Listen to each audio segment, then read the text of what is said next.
은혜받이 하나님 말씀은 마태복음 28장 1절로 10절. 한번 따라 하십니다. 예수 부활하셨다. 한 번 더. 예수 부활하셨다. 예수 부활하셨습니다. 그래서 나도 부활합니다. 조건은 내가 예수 안에 있을 때. 다시 한번 따라 하십니다. 예수 부활하셨다. 나도 부활하리라. 조건이 뭐라고 그랬죠? 내가 누구 안에 있어야 돼요? 예수 안에 있어야 돼요. 하나님은 의인을 찾으세요. 의인만 부르세요. 그런데 예수님은 죄인을 부르러 오셨어요.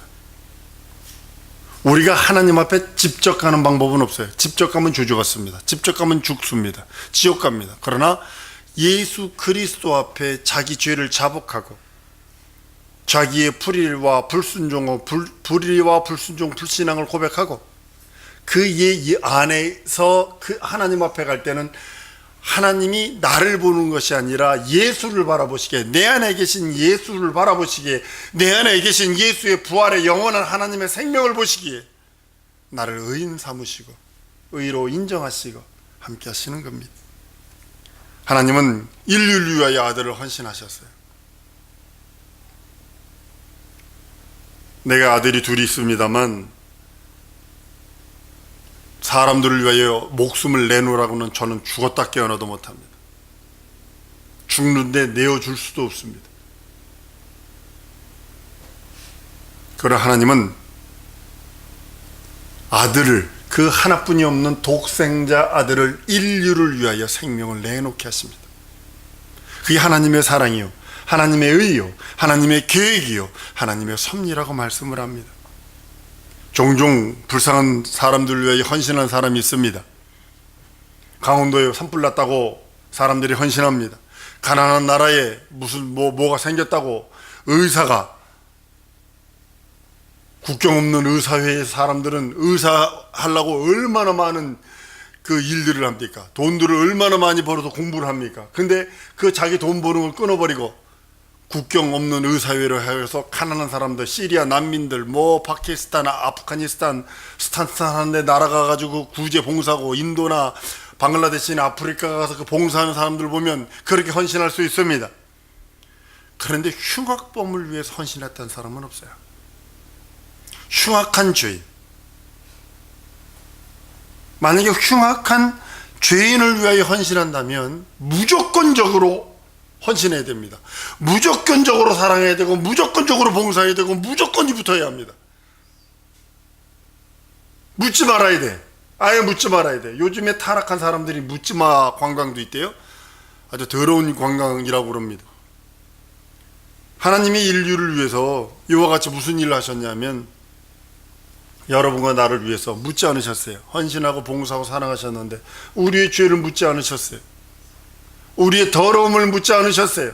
마치 갓난아기에게는 엄마라고 하는 존재가 없으면 불가능합니다. 근데 엄마는 갓난아기의 똥오줌 싸는 걸 더럽다 하지 않습니다. 무조건 씻겨주고 무조건 끌어안는 것처럼 하나님이 마치 우리 더러운 인생들, 죄로 저주받아 지옥 갈 인생들을 위하여 무조건적으로 끌어안습니다. 어떻게 자기 품속에 있는 독생하신 아들을 십자가에 달아 죽으시면서까지 우리가 하나님의 자녀 되기를 원하고, 하나님이 우리를 향한 하나님의 그 사랑을 확증하시며 보이셨다고 성경은 말씀을 합니다. 우리 인생들은 행악자, 예수님 좌우편에 있는 행악자 중에 둘 중에 하나입니다. 한 사람은 네가 하나님이라면 나를 이 땅에 내려와서 나를 구원해라, 나를 십자가에서 내려와서 나를 구원해라, 이렇게 하는 사람이 있고, 한 사람은 이 사람아, 우리는 죄인이요, 마땅한 보응을 받은 거요, 그러나 예수에게 당신 나라 임할 때에 나를 기억하소서라고 하는 이 두 부류의 사람만 존재해요. 이 땅에서 살고 싶어, 이 땅에서 조금이라도 더, 한 시간이라도 더 살고 싶어 하는 사람이 있는가 하면, 당신 나라에 임할 때 나를 기억해 주세요 하나님 라고 하는 사람이 있다는 사실입니다. 하나님은 영원한 그 사랑을 베푸시길 원하십니다. 로마서 5장 8절에 이렇게 말씀해요. 우리가 아직 죄인 뒤에 있을 때에 그리스도께서 우리를 위하여 죽으심으로 하나님께서 우리에게 대한 자기 사랑을 확증하셨다라고요. 그것이 아들을 내어줘 십자가가 다른 겁니다. 의인이 십자가에 달렸기에 의 속에 들어있는 그 영원한 생명이 죽음 아래 들어갈 수가 없어요. 죽음 무덤 안에 가둬둘 수가 없어요. 죽음 아래 가둬둘 수 없기에 하나님의 영원한 의가 영원한 생명이 되어 부활하셔서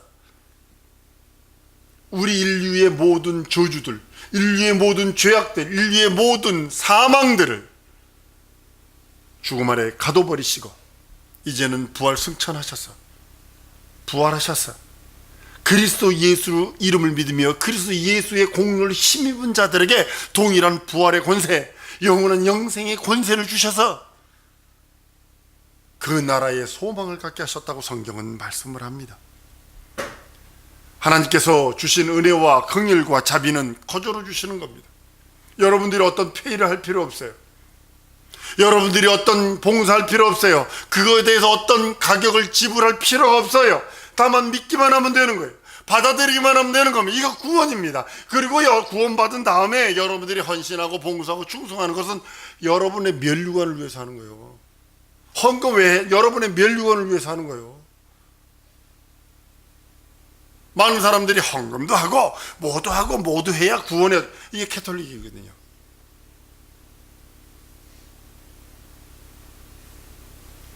사랑하는 성도 여러분, 에베소 1장 6절에 이렇게 말씀을 합니다. 이는 그의 사랑하시는 자 안에서 우리에게 거저 주시는 바 그 은혜의 영광을 찬미하게 하려 함이라 라고 성경은 선언을 합니다. 아들은 아버지의 뜻과 섭리와 계획을 위해서 자기를 낮추시고 복종하여 십자가 달려 죽고 부활하십니다. 하나님 아버지의 뜻에 자기의 모든 것을 숨겨버리고 자기의 모든 계획을 숨겨버리고 아버지의 뜻이라고 하는, 아버지의 섭리라고 하는, 아버지의 계획이라는 것 앞에 하늘에 썩어지는 미랄처럼 그냥 썩어버려요. 그냥 내던져버려요. 하나님의 뜻 앞에 자신을 내던집니다. 하나님의 뜻과 계획과 섭리 앞에 자신의 모든 것을 내어 던집니다. 그럴 적에 하나님께서 하나의 미랄이 땅에 떨어져 썩지 아니하면, 죽지 아니하면 열매 맺지 않는다고 말씀하는 그 말씀을 따라 하나님께서 그 계획대로 이루십니다. 죄인을 사랑하시는 하나님 아버지의 사랑 앞에 예수님은 십자가에서 고백합니다. 엘리 엘리 라마 사박다니 하고요. 감탄사입니다. 하나님 참으로 사랑이시군요. 하나님 참 사랑이시군요. 아들이 감동한 그 아버지, 하나님 아버지의 사랑 앞에 아들도, 인자이신 예수 그분도 감탄하시며 감격하시며 고백하신 소리가, 감탄사가 하나님 아버지 진정 당신은 사랑이시군요.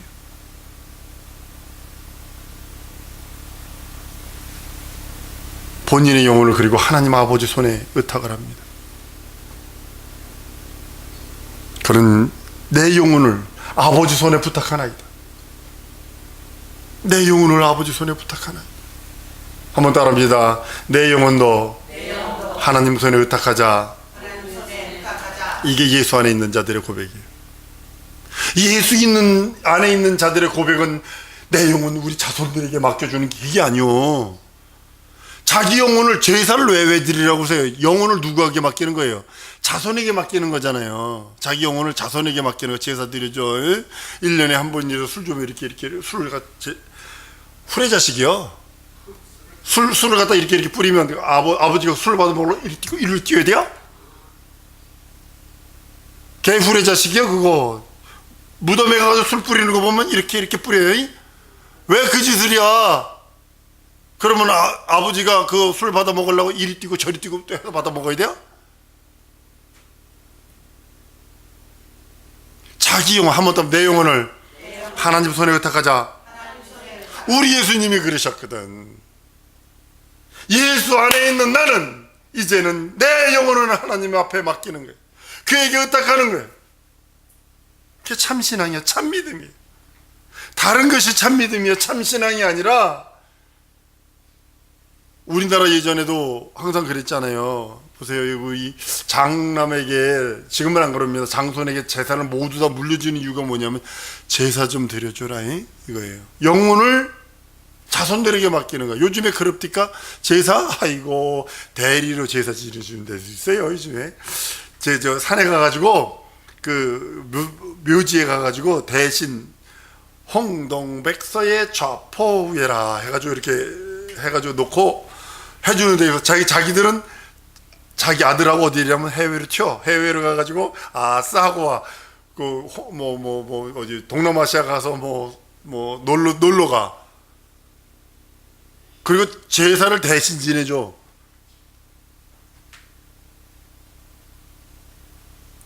자기 영혼을 하나님께 맡기지 않아서 그래요. 영적인 세계를 몰라서 그러는 거예요. 우리 믿는 자들의 마지막 삶이 어떤 삶이어야 될까요? 예수님의 고백처럼 그런 삶이어야 되면 내 영혼을 아버지 손에 의탁합니다.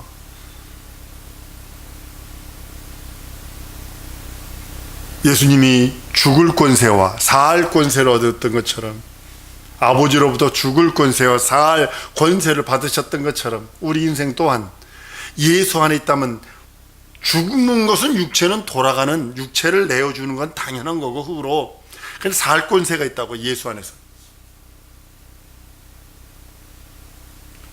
11서 12장 2절에 보면, 믿음의 주여 또 온전케 하신 이 예수를 바라보자. 저는 그 앞에 있는 즐거움을 인하여 십자가를 참으사 부끄러움을 개의치 아니하시더니 하나님 보좌 우편에 앉으셨느니라.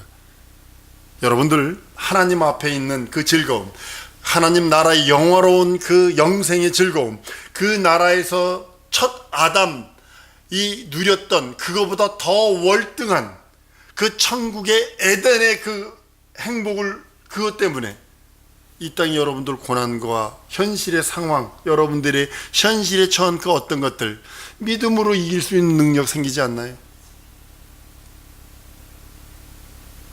예수님이 그 앞에 있는 즐거움을 위해서 십자가라고 하는 그 부끄러움, 십자가라고 하는 그 저주와 고통, 괴로움, 번민, 수치, 그거를 참으셨다고 성경은 말씀하는 겁니다.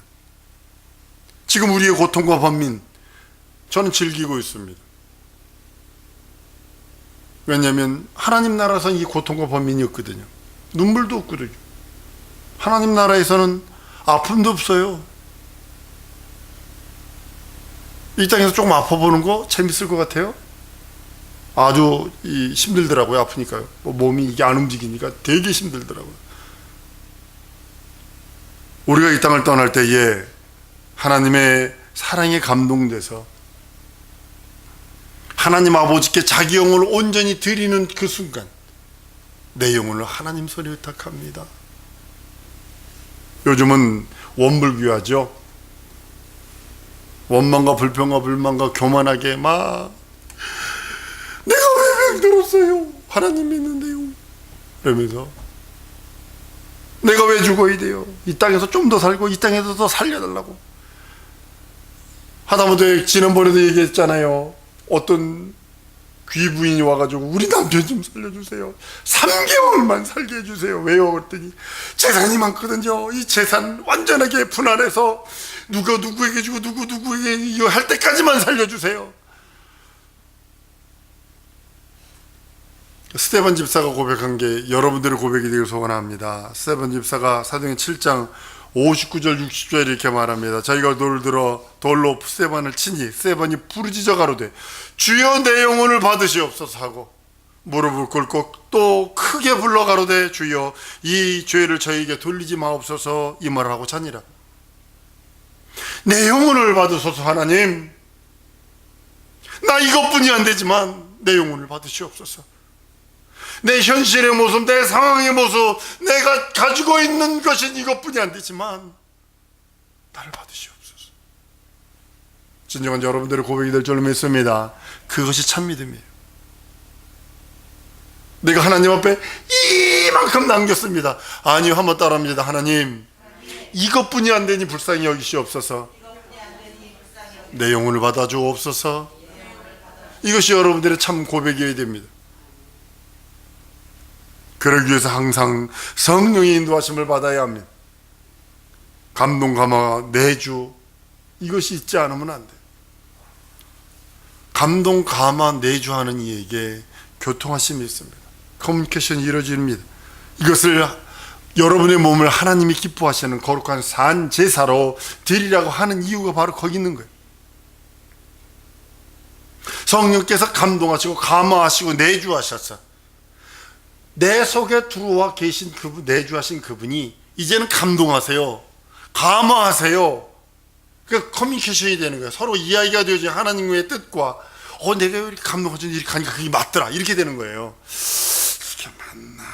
이게 잘못 들은 거 아닌가? 혼자만 이거 하는 거 아닌가? 문제가 심각한 거죠. 여러분, 산제물로 드리는 뜻이 여러분 뭐라고 생각을 하십니까? 부활의 아침을 기대한다는 소리입니다. 부활의 아침에 일어나 보니까 지옥이네? 이러면 안 되잖아요. 눈 떠보니까 천국이네? 이래야지. 예수에겐 죽을 권세와 살 권세를 아버지에게 받았듯이 예수 안에 있는 우리 성도들은 부활의 권세가 있어서 예수에게 속한 그 우리 성도들은, 우리 여러분과 나는 부활의 그 생명의 권세가 있어서 구 앞에 이르는 겁니다. 예수 믿는 우리도 범사에 부활의 권세가 있어야 합니다. 어떤가? 삶에, 가정에, 기업에, 교회에 여러분들이 계획하려고 하는 그런 일들, 죽은 것처럼 보이고 안 되는 것처럼 보이고 절망처럼 보이고 망한 것처럼 보이고 뒤집어진 것처럼 보일지라도 거기에 예수의 믿음의 고백, 예수의 그 부활의 생명이 있어서 살아나는 역사와 회복되는 역사들이 여러분들의 충만하길 예수 이름으로 축원을 합니다. 성령께서 역사하시는 대로 순종하는 거예요. 근데 성령의 역사는요, 반드시 분별하셔야 돼요. 반드시 분별하셔야 돼요. 무엇으로 분별하면? 말씀으로 분별하셔야 합니다. 내 생각에 이래. 그건 지가 하나님이 된 거고, 성령의 역사하심은, 왜냐면 마귀가요, 광명한 천사처럼 숨기고 들어와요. 가룟 유다는 예수님의 12 제자 중에 귀신 안 쫓았나요? 전도단은 귀신 쫓은 자입니다. 그 능력과 이적 행하던 자입니다. 근데도 지금 아직 결정적일 때 마귀가 하는 소리를 분별을 못했어. 지금 우리나라 박태선 장로가 그 한강 팔당 맞기 전에 거기서 집회를 하면요, 금 반지가 가만히로 나왔어요. 가만히로. 능력과 이적과 표적이. 그런데 잘못 들어서 성령의 음성과 성령의 능력과 이적이 있는 동안에 그 사이에 원수가 싹 들어와서 네가 감람나무요. 그러니까 망한 거예요. 사성도 여러분, 분별하는 여러분들 줄로 맺습니다. 자신이 하나님 앞에 거룩한 산재물. 한 번 더 따라하십니다. 내 삶이 하나님 앞에 드리는 산재물 드리라. 로마서 12장 1절입니다. 그러므로 형제들아, 내가 하나님의 모든 자비하심으로 너희를 권하노니 너희 몸을 하나님이 기뻐하시는 거룩한 산 제물로 드리라. 산 제사로 드리라. 이것이 너희의 드릴 영적 예배라. 영적 예배는 다른 것이 영적 예배가 아닙니다. 부활을 기대하며 드리는 예배입니다. 여러분들이 부활을 기대하십니까? 그럼 부활의 기대가 내 삶 속부터 나타나야 돼요. 내 가정부터 나타나야 돼요. 내 기업부터, 내 삶 속에, 내 현실, 내 상황부터 드러나기 시작을 해야 돼요. 영생을 기다리며 기대하며 드리는 예배가 영적 드리는 예배입니다. 영적인 예배입니다. 사랑하는 성도 여러분, 예수님이 인자이신 그분의 헌신이 여러분과 나의 죄와 나의 저주와 나의 사망과 나의 모든 것을 가져가 버리시고 부활의 그 생명, 부활의 아침, 부활의 그 능력을 이끌어 주신 것처럼 우리가 예수 안에서 그 부활의 능력, 부활의 이적, 부활의 표적을 여러분들이 경험하시기를 예수 이름으로 축원합니다. 이 시간에 주 예수 한번 부르고 기도할 때 하나님 부활의 능력, 부활의 이적이 내 가정과 기업과 삶과 현실, 상황 속에 드러나게 해달라고 주 예수 한번 부르고 동성으로 기도합니다.